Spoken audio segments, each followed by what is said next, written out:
Hoy trabajamos con deriva continental y tectónica de placas. Hablar de deriva continental es sinónimo de hablar de Pangea.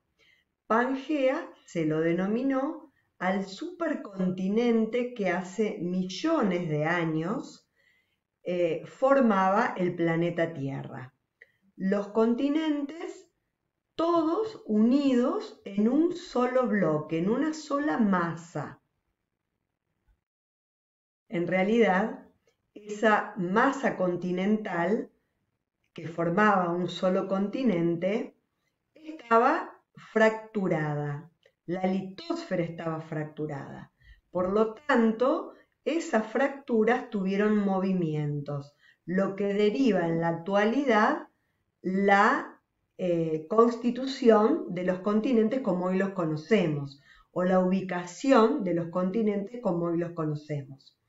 En estas imágenes, ustedes van a observar cómo a medida que va pasando el tiempo, siempre hablamos de tiempo geológico y millones de años, ese movimiento que es imperceptible permitió la separación de los continentes. La separación que hoy conocemos. Hay pruebas que determinan esto que yo les estoy contando, de que hay una litosfera fracturada y que esa litosfera fracturada se fue movilizando. Esas pruebas son pruebas geográficas, geológicas y paleontológicas. A través de los años se descubrió, por ejemplo, que las formas de los continentes, especialmente el de Sudamérica y el de África, coincidían, encajaban como piezas de un rompecabezas. Eso le da a los científicos una de las pistas para hipotetizar lo que conocemos como prueba de la deriva continental. En la imagen de este planiferio se pueden observar las placas de las que les estaba hablando. ¿Sí?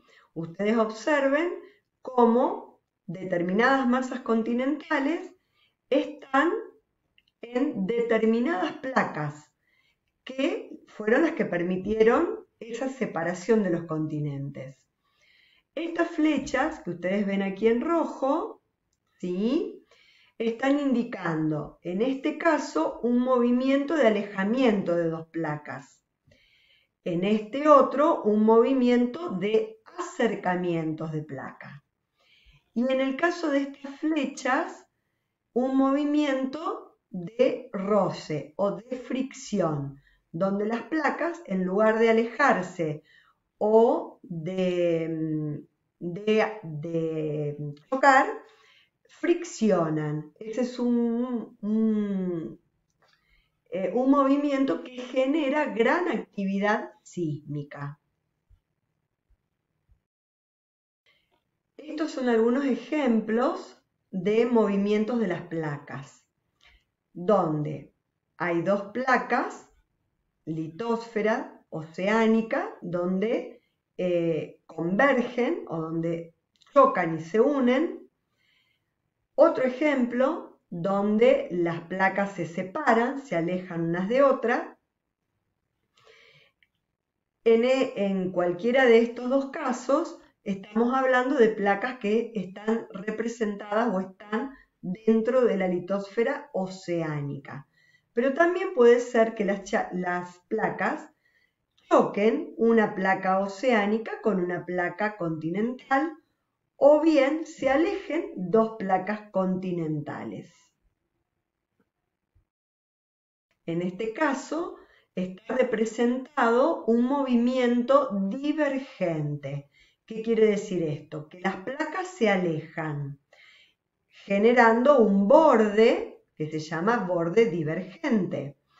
En este caso está representado sobre dos placas continentales que se alejan. Ese alejamiento permite un adelgazamiento de la litosfera que va dejando una depresión, que con el tiempo esa depresión es ganada por el agua y forma un nuevo mar. En este ejemplo vemos otro tipo de movimiento, que es los movimientos convergentes, donde las placas se mueven una encontrándose con la otra y determinan también lo que se llama bordes convergentes. Esto puede ocurrir en litosfera continental, cuando dos placas continentales chocan, se eleva una cordillera. Puede suceder que choque una placa oceánica con una placa continental.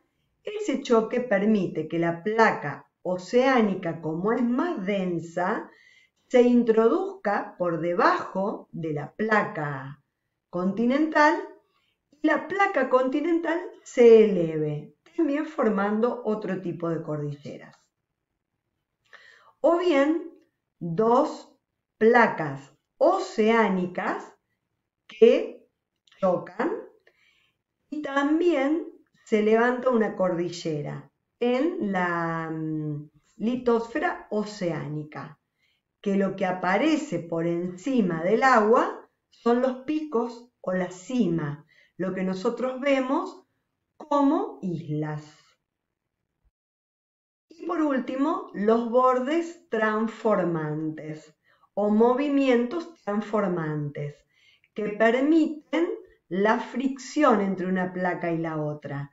Esa fricción entre una placa y otra produce grandes movimientos sísmicos. Aquí les dejo las actividades. Luego de analizar, leer detenidamente, mirar los dibujos, el mapa, leer la teoría que tienen en el cuadernillo, están en condiciones de resolver estas actividades que aquí les propongo. Hasta acá llegamos con esta clase. Cualquier duda me preguntan. Buenas tardes.